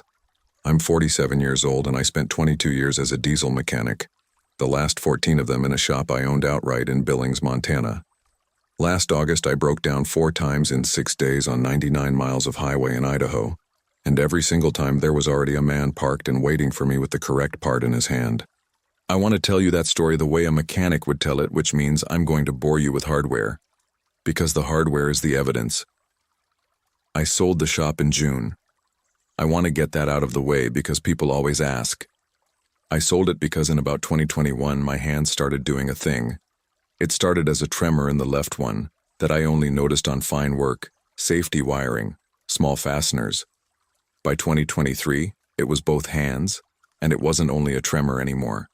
Some mornings my fingers wouldn't close all the way for the first hour. The neurologist in Billings used a lot of words, and the one that mattered was progressive. You can't run a shop with hands like that. You can supervise, is what everybody says, and everybody who says it has never once turned a wrench for a living. So I sold to a guy named Tavy who'd worked for me for 9 years and who was going to do a better job than I did, and I put the money in the bank, and then I sat in my house for 6 weeks. In July, my daughter called me. Her name is Nora. She's 26. She was getting married on August the 23rd in Coeur d'Alene, Idaho, and she wanted me to come, and she had not spoken to me since a Thanksgiving in 2018. I'm not going to spend a lot of time on why. I'll give you the short version because it's load-bearing. My father was a mobile diesel mechanic. Denton Cade. Dent. He ran a service truck out of Missoula from about 1974 until his back gave out in the early 90s, and he was gone. Not gone. He came home. He was just gone the way a man is gone when he's on call for 4 states, and the phone is the boss, and everybody else waits. He missed my 8th grade graduation and my knee surgery, and every single game of a baseball season where I hit .390, and he was a good man, and I loved him, and I could not have picked his handwriting out of a lineup. I swore up and down and sideways that I was not going to do that. Then I bought a shop, and the shop had a phone, and the phone was the boss. And in 2018, my daughter told me, at a table with a turkey on it, that I had missed exactly as much as he had, and I'd just done it from closer. So when she called in July, I said yes before she finished the sentence. I had a 1999 Holiday Rambler Endeavor. 36 feet diesel pusher, Cummins 5.9 ISB Allison transmission Spartan chassis. I bought it in 2019 as a non-runner for $11,000, and I rebuilt basically all of it over 4 years in the back bay of my own shop with my own hands while they still worked. New injectors, rebuilt turbo, new charge air cooler, new water pump, alternator, radiator, all 4 airbags, all 6 brake chambers, the whole air dryer assembly. I redid every rubber line on the coach. I have a binder, every part number, every date, every mile. I am telling you this because when something on that coach failed, I knew, the way you know your own kid's cough. The wedding was Friday the 23rd. I left Billings on Sunday the 18th with 5 days for an 8-hour drive, because I wanted margin and because I wanted to take Highway 12. If you don't know US 12, it goes from Lolo, Montana, over Lolo Pass into Idaho, and then it follows the Loxa River down through the Bitterroot and Clearwater country to Lowell and Kooskia. It's the Lewis and Clark route, more or less. It's a 2-lane road with no shoulder for long stretches, and it is spectacular. And there is a sign at the top of the pass that says no services next 99 miles, and that sign is not exaggerating for effect. There's a lodge at Powell about 12 miles in. Then there is nothing at all until you get down to Lowell. Here's a fact about that road that I did not know at the time and that I think about constantly now. It was the last highway in the lower 48 to get finished. They started building toward each other from both ends, and it took decades, and the two halves didn't meet until 1962. For 150 years before that, that corridor was a gap. Everything around it got mapped and logged and homesteaded and wired and paved, and that 99 miles just sat there. I got to the top of Lolo Pass around 2 in the afternoon on Monday the 19th. The visitor center at the pass was closed. There was a laminated sign on the door about reduced seasonal staffing, and a phone number, and under it somebody had written in pen, "No signal, don't bother," which was accurate. I had no bars from the summit all the way down. 12 miles into Idaho, coming out of a long right-hander above the Crooked Fork, there's a gravel pullout on the riverside with a guardrail and room for maybe 3 vehicles. There was a truck in it, an old Ford F-350, mid-70s, white with a steel utility bed, the kind with the compartment doors down both sides and a light bar over the cab and a vise bolted to the rear corner of the bed. Every mobile mechanic in America has driven something like it. It was clean, not restored. Clean the way a work truck is clean when somebody who cares about it wipes it down every night. On the door, hand-lettered in black paint, not vinyl, was one word: roadside. No company name, no phone number, no dot number, which for a commercial service vehicle is not optional. There was a man leaning against the front fender with his arms crossed. 60s maybe. Gray coveralls, clean, short gray hair, and in his right hand, hanging down at his side, was a serpentine belt still in its bag. I noted all of that in about a second and a half, the way you do, and then I was past him, and about 400 yards later my belt let go. You know when it happens. There's a bang that isn't loud, and then the power steering goes heavy in your hands, and then the battery light comes on, and the temperature starts climbing because you've just lost the water pump drive. I got it stopped in a wide spot with the engine off, and I sat there for a second with my heart going. I had put that belt on in April. Gates, Correct part number, 11,000 miles on it. I got out and opened the engine access from the rear. The belt was in 3 pieces in the belly pan and it had not worn out. It had been cut. I don't mean it looked like it had been cut. I mean I laid the 3 pieces on the bumper, and 2 of the 3 break points were clean, straight, perpendicular across the ribs, and 1 was a tear. That's what it looks like when something gets sliced better than 3/4 through, and then the remainder fails in tension. I was still holding it when I heard the Ford come around the corner behind me. He pulled in behind my coach, put on his 4-ways, got out, and walked up with the bag in his hand. "Belt," he said. "Yeah." He held it out. I looked at the bag. It was a Gates K081275, which is the correct belt for a 5.9 ISB in that chassis, and it is not a belt that a general roadside truck stocks, because that engine in that application is not a common thing to see at the side of a road in Idaho. "How'd you have that in your hand?" I said. "Been doing this a long time." "That's not an answer." He smiled a little.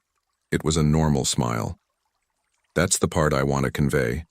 Nothing about this man was wrong to look at.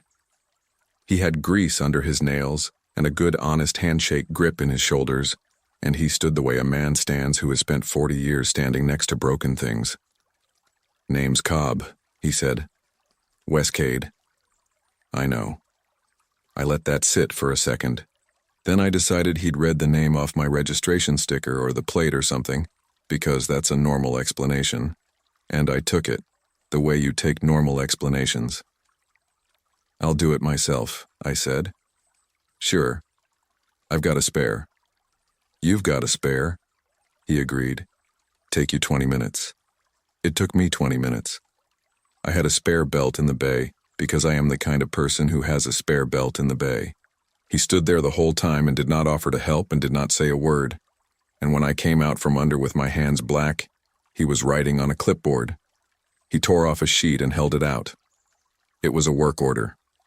Triplicate carbon book, the white copy on top, yellow and pink under. Old stock, the printing a little off register, the paper the color of weak tea. Across the top it said roadside service order. There were the usual boxes: date, unit, customer, description of work, parts, labor. He'd filled in the date, the unit as 1999 HR Endeavor 5.9 ISB, the customer as WK'd, and under description of work he'd written, service call, no work performed. Parts, none. Labor, 0.4. And at the bottom, above a signature line, in small print, customer authorizes the above and accepts terms as noted on reverse. "I didn't hire you," I said. "You didn't. That's why there's no work on it." "Then why is there labor on it?" "Because I made the call," Cobb said. "I drove out. That's the call." Point 4. I handed it back to him. "I'm not signing a work order for a job you didn't do." He took it without any argument at all, folded it in half, and put it in his shirt pocket. "That's all right," he said. "It goes in the book either way. Signing's just how it gets settled." And that right there, at 2:50 in the afternoon on Monday, August the 19th, is where I should have driven to Missoula and gotten a hotel. I made Wendover Campground about 4 o'clock. It's a Forest Service campground right on the Lochsa, about 25 miles into Idaho, 20-some sites under big cedars with the river running loud enough that you have to raise your voice. Vault toilets, hand pump, no hookups, no host. $14 a night in an Iron Ranger, one of those pipes with a slot in it where you put an envelope with cash in it. There were 3 other rigs. A Class A gas coach, late 90s Fleetwood, sun-faded to chalk, with a blue tarp over the roof and the tires cracked open in the sidewalls. A small travel trailer with a screen room built off the side of it out of 2x4s, which is not a thing you build for a week. And a truck camper with a Kootenai County plate and a satellite dish. Nothing about any of it should have bothered me. Plenty of people live long-term on Forest Service land. But the 14-day limit is a real rule, and that Fleetwood had duff and cedar needles packed 6 inches deep around the tires, and no tire looks like that in 14 days. The woman who came out of it was named Marisol Beck. 50s, sun-lined, silver at the temples, and she had the best posture of anybody I met that entire week. She said, "You came down from the pass?" I said I had. She said, "Did he have your part?" I want you to understand that I had been in Idaho for about 40 minutes and a stranger asked me that. We ended up sitting at her picnic table for 2 hours. Marisol had been a hospice nurse in Spokane. She'd bought that Fleetwood in the spring of, and here's where the conversation went sideways. She started to say a year and then stopped. She said, "I came out on a Tuesday." I asked which year. She said, "It was a Tuesday in April." I asked again, not to be cruel, and she said very calmly, "I don't have that." She could tell me the day of the week. She could tell me the weather. She could tell me she'd stopped at a place in Superior, Montana, and gotten a huckleberry shake. She could not tell me the year, and she was not distressed about it, and that was worse than if she had been. She'd broken down 11 miles up the road. Fuel pump. Cobb was in the pullout with a pump on the seat of the Ford. "I signed," she said, "for the pump. For the pump and the labor. 2.6 hours. She turned her coffee cup around on the table. "He fixed it. It ran great. It ran great for 4 days, and then the pump went again, and he was already there, and I signed again." "And you couldn't leave?" "I could leave any time I wanted," she said. "That's what nobody gets. There's no fence. I have a running vehicle and a full tank of fuel and $41, and I can drive out of here tonight." She looked at me. "It's just that I'm behind on the account, and you don't leave when you're behind. You know that. You ran a shop." That last part landed on me strange, because I hadn't told her I'd run a shop. I asked her what the account was in. "Hours," Marisol said. "It's a labor rate. Everything he does is billed in hours, and everything he doesn't do is billed in hours, and you don't pay it in money."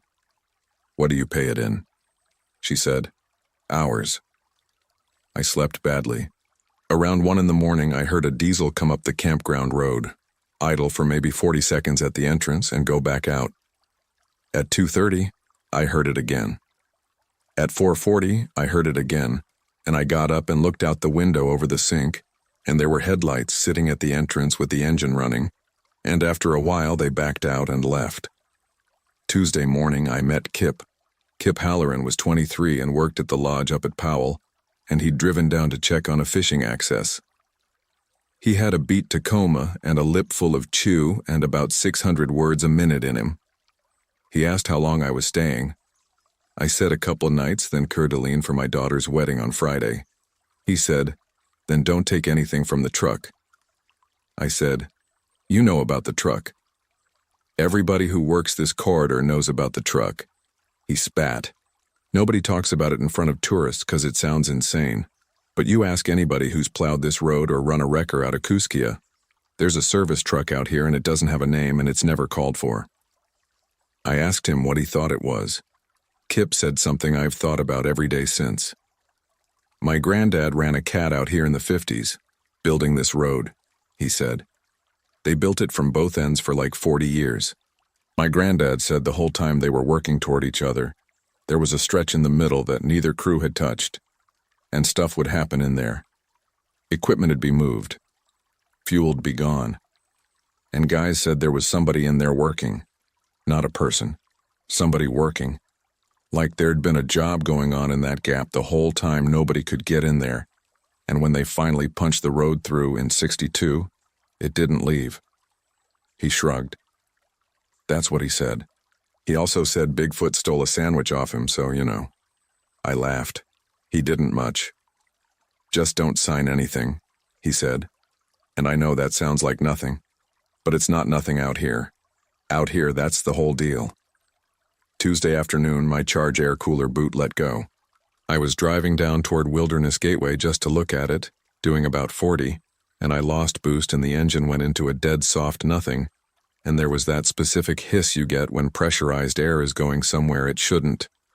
I got it stopped. There was a white truck in the next pullout 400 yards down. The boot on the cold side had split along the top where it goes over the pipe. I had replaced that boot in 2022. It had a hose clamp on it I'd torqued myself, and when I got my hand up in there, the clamp was loose. Not broken, backed off. 3-4 full turns of a screw that I know for a fact was tight in April. Because it's on my list, because I check it, because I am insufferable about it. Cobb was already walking up the shoulder with a boot in his hand. Correct one. Correct application. Silicone, 4-ply, right reducer diameter. I said, "You're doing this." "Doing what?" "You're loosening my clamps." He stopped about 6 feet away, which I appreciated. He didn't come at me. He looked genuinely interested. "Why would I do that?" he said. "To get the work." "Son," he said, "there's no work in this. Look at the sheet. It's all .4 calls and no parts. I'm not selling anything." He held the boot up. "You want this or you got one in the bay?" I had one in the bay. I got my own boot and my own clamp, and I went to put it on. And here's where the trouble is, because that connection is up behind the driver's side, in a place where you have about 4 inches of hand room, and it is entirely feel. 2 clamps, a 5/16 nut driver, and a lot of patience. My hands were bad that day. Cold morning, and I'd been on them all day Monday. I dropped the clamp 3 times. The 4th time it went down into the belly pan somewhere I couldn't reach, and I said a word I don't usually say out loud. And Cobb, who had not moved, said, "Want me to hold the light?" And I said yes. That's it. That's what I did. I let a man hold a flashlight for me for 11 minutes. When it was done, I stood up and my back hurt, and I said, "Thank you." He said, "You're welcome." He wrote out the sheet. Service call, assist. Parts, customer supplied. Labor, 0.4. I did not sign it. He put it in his pocket. He said, "Have a good one," and he drove off south, and I stood there on the shoulder of Highway 12 feeling stupid and fine. Then I looked at the sun. That job took 11 minutes with the light and maybe 25 total with the fumbling. I had started at 1:40 in the afternoon. It was 7:45 at night. I want to walk you through what I did next, because it's the only competent thing in this whole story. I went back to Wendover, and I got out my binder and my logbook and my phone and my watch, and I sat at the dinette until 2 in the morning, and I did an audit. Here's what an audit is. You take everything with a number on it, and you make the numbers agree. Odometer at the top of Lolo Pass Monday. I had it written down, 134,908. Odometer at Wendover. Tuesday night, 134,981. 73 miles. That's about right. Down the pass, into camp, out to Wilderness Gateway and back. Fine. Fuel. I fueled in Lolo, Montana on Monday at 11:40 in the morning. 84 gallons, tank full. That coach gets between 7.5 and 8.5 miles a gallon depending on grade, and I keep a fuel log because of course I do.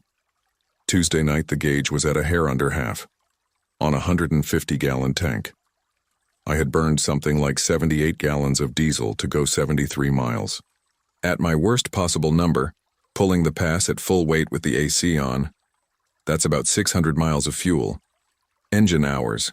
The ISB has an ECM and the dash has an hour meter. Monday morning in Lolo, 4,411. Tuesday night, 4,489. 78 hours, in 36. I sat there with a mechanical pencil in my hand, and I did that math about 9 times, and every single time it came out that my coach had been running for 78 hours and burning fuel the entire time. And I had been asleep for a good chunk of it, and the engine had been cold every time I touched it. You can't fake that. An hour meter counts crank rotations. Fuel burn is fuel burn. Those two numbers agreed with each other, and they both disagreed with the clock and the odometer. Something out there was running my engine and not moving it. And this is where I got cold sitting in a warm coach. Something was taking hours out of a place where hours are stored, and it did not particularly care that my truck was one of the places they were stored. Wednesday morning I went to see Marisol and I asked her if she'd kept her paperwork. She had. That's the thing about the kind of person who buys a 26-year-old Fleetwood. She had every scrap. She brought out a shoebox.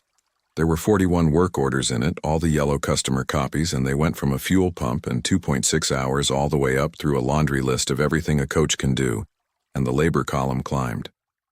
2.6, 3.1, 4.0, 6.5, and near the bottom of the stack, on a sheet where the description of work just said, Maintenance, General, the labor line said 340.0, 340 hours, 14 days. That was the one after I tried to drive out, she said. I asked her the question I'd been building to. Is there a place where he keeps the books? Marisol said. The Wendover pullout. There's a spot half a mile east of the campground where an old road cut goes up off the highway to a flat bench that used to be a gravel pit when they were still working on the road. You can't see it from the highway. Kip had mentioned it too, as a place people park trailers.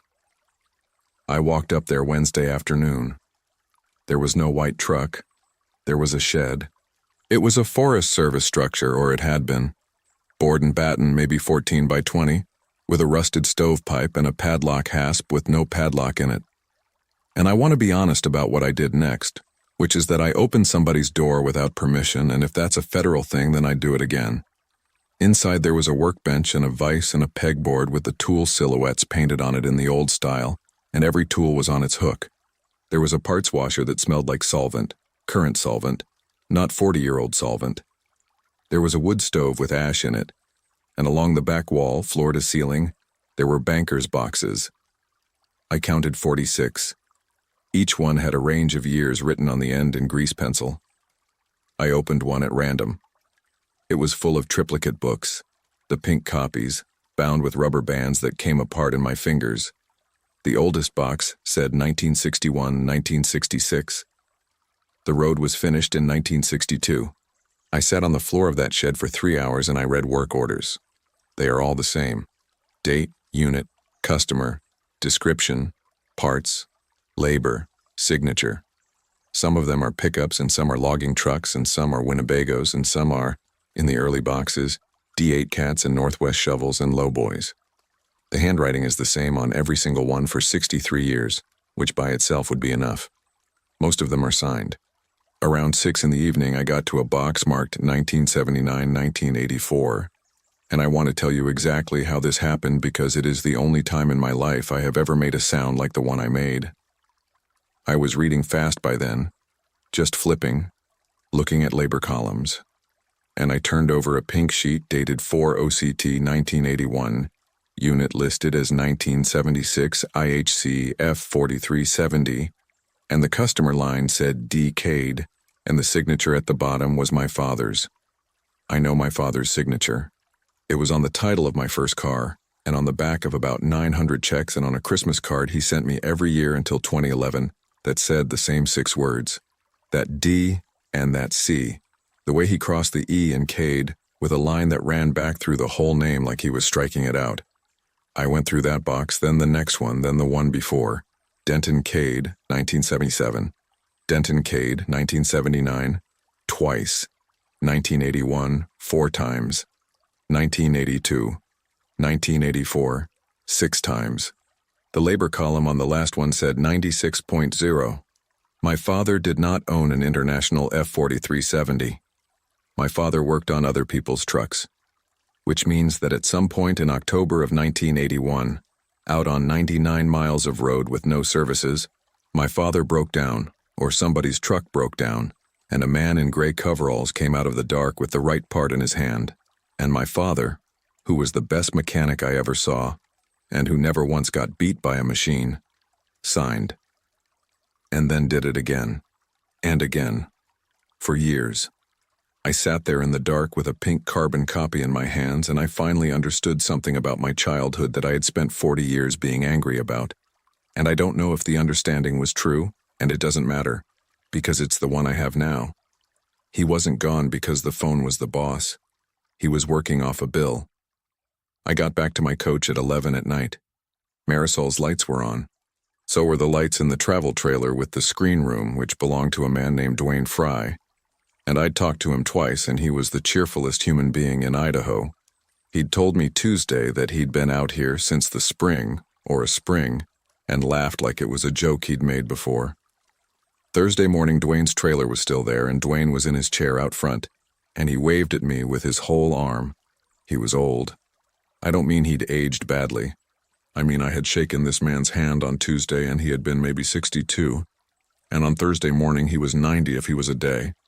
Same clothes, same chair, same wave, skin like a paper bag that had been wet and dried. and he called me Wes and asked how the boot was holding, so it was him, and he was fine, and he was cheerful. I said, "Dwayne, are you all right?"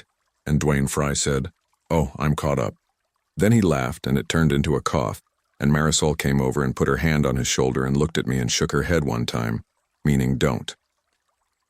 The wedding was the next day. Friday the 23rd, 4 in the afternoon, Coeur d'Alene, 190 miles west. I broke camp Thursday at noon. I had 30 hours of margin. I made it 14 miles. It was the water pump. It let go at speed on a straight stretch by the river. Big grinding howl, temp needle straight up, coolant all over the road behind me. That pump had 9,000 miles on it, and I put it on myself with a new gasket, and I torqued the bolts in sequence. I got it stopped. I got the engine off before it did any real damage, which is the one thing that went right that whole week. And the white Ford was parked on the shoulder about 100 yards ahead of me, with its four-ways on, and Cobb was sitting on the tailgate with a water pump on his knee, still in the box. I walked up to him. I want to tell you I was brave. What I actually was calm. In the way you get calm when you've been scared so long that your body gives up on it and hands the controls back to the boring part of your brain. I said, "My daughter's getting married tomorrow at 4. Cobb said, "I know." "Is that why the pump went?" He looked at me for a while. "No," he said. "That's why I'm here early." I said, "What are you?" And he said the only thing he ever said to me that I'd call an answer. "I'm the one that finishes the job," Cobb said. "They started a road out here and quit for 150 years, and something has got to be doing the work in the meantime, and that's all I've ever done. I do the work. That's it, Wes. There's no trick in it. I do the work and I bill for the work, and I have never once in 63 years billed a man for something I didn't do." "You loosened my clamp." "I did not," he said, and I believed him. And I've had a year to unbelieve him, and I can't. He held the pump out. 2.8 hours, he said, parts and labor. You'll be down the hill by 6 and in Coeur d'Alene by 9 tonight, and you'll sleep in a bed. That's the whole offer, and it's a fair one, and you know it's a fair one. And it was. That's what I need you to understand. 2.8 hours is a fair book time for a water pump on a 5.9 in a rear engine coach. It's generous. Any shop in America would charge you 3.5. I took the work order off him and I read it. Not the front. I'd read the front 4 times that week. I turned it over and read the back, which nobody does, which I had never done, which in 22 years of writing work orders for other human beings, I had counted on nobody ever doing. There were 9 paragraphs of small print on the reverse, terms of service.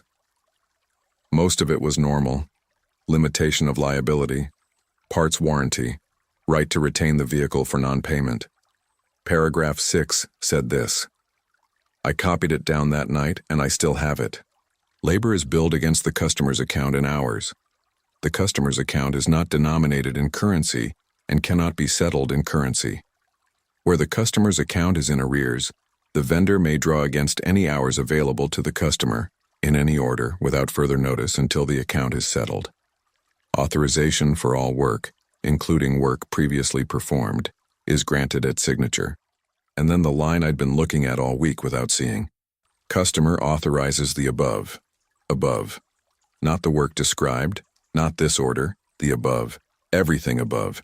Every sheet in that book with your name on it, and every sheet in 46 banker's boxes. Marisol never had 41 work orders. She had one, 41 times, and every time she signed it, she reauthorized every hour she'd ever been charged, and that's how you get from 2.6 to 340. And my father in October of 1981 signed for a service call, and then in 1984 he signed for 96 hours, and the years in between are the years I remember him being gone. I handed the sheet back to Cobb and I said, "No." He didn't get angry. I want to be really clear that at no point in this story does anybody get angry. He just nodded, like a man who'd been told no before, and he put the pump back in the box. I said, "I'm not signing and I'm not taking the part, and I'm not accepting a light or a hand or a ride or a bottle of water or a thank you." "Then you're walking," he said. "Then I'm walking." He said, It's 47 miles to Lowell. I said, then I better start. I locked the coach and I put a gallon of water and 2 protein bars and my wallet and my phone in a backpack. And I started walking west on Highway 12 at 12:40 in the afternoon on Thursday, August the 22nd. In 91-degree heat, 47 years old with hands that don't close right. It took me 26 hours. I'm not going to make it sound like more than it was. It's a paved road with a river next to it. I drank out of the Loxa twice, which is a bad idea, and I did it anyway. I slept for about 3 hours in a picnic shelter at Colgate Licks. My feet were ruined by mile 20 and destroyed by mile 35. 9 or 10 vehicles passed me. 4 of them stopped. Every single one of them I waved off because I could not know, and because I had gotten into a state of mind by then where accepting one thing from one person felt like it might be the whole ball game, and I am aware of how that sounds. The Ford paced me for the first 11 miles, not following, leapfrogging. He'd pass me, park a mile up, and be sitting on the tailgate when I came by, and he never said a word after the first time. The first time he said, "You'll be on that account either way, you know, nobody gets out owing." And then around dusk on Thursday he passed me one more time, and I never saw him again. I got to the Wild Goose campground area outside Lowell at about 2 in the afternoon Friday, and a woman named Renee who was cleaning fish let me use her phone, and then drove me 80 miles to Coeur d'Alene in a Subaru with a dog in the back seat and would not take $40. I got to the venue at 4:20 on Friday afternoon in a shirt that had been white on Monday. The ceremony had started at 4, and I stood at the back and I did not go in until it was over, and then Nora saw me from 30 feet away and put her hand over her mouth, and we did not talk about the shirt or the 6 years, and she made them redo the father-daughter dance at 8 o'clock because there hadn't been one on the schedule. That's the part of this I get to keep. Everything else is what I'm telling you for. 3 weeks later, I went back for the coach with a friend of mine named Beto and a rollback. It wasn't at the pullout. It wasn't at Wendover either.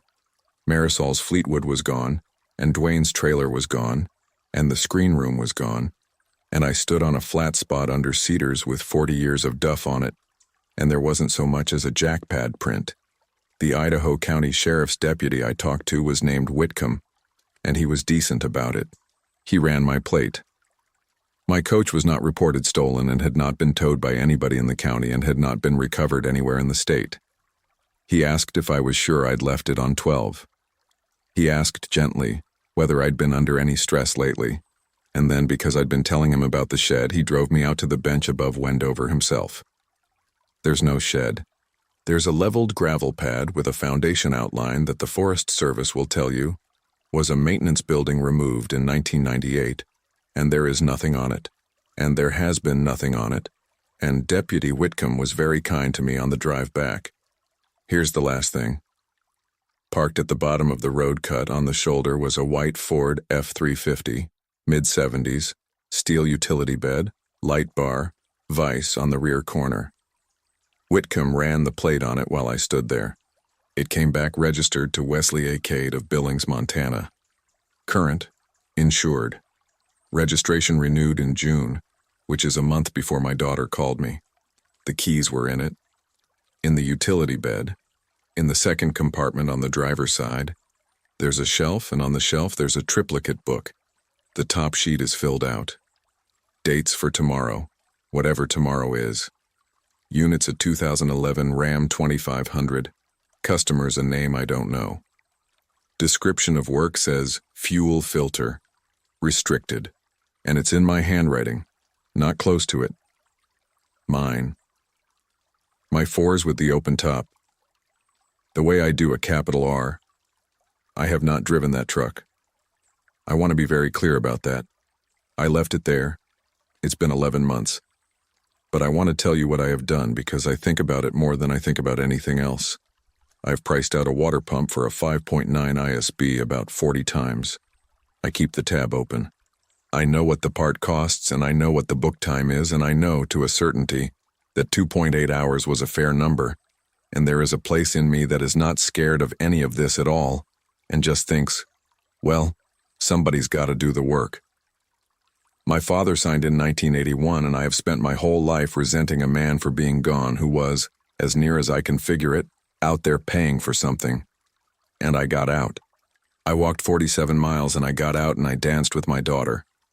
Nobody gets out owing, Cobb said. So I sit here at 48 years old with hands that get worse every quarter, and I do the arithmetic that a mechanic does, which is, what got paid and who paid it. Here's what I'll leave you with, and then you can go to sleep.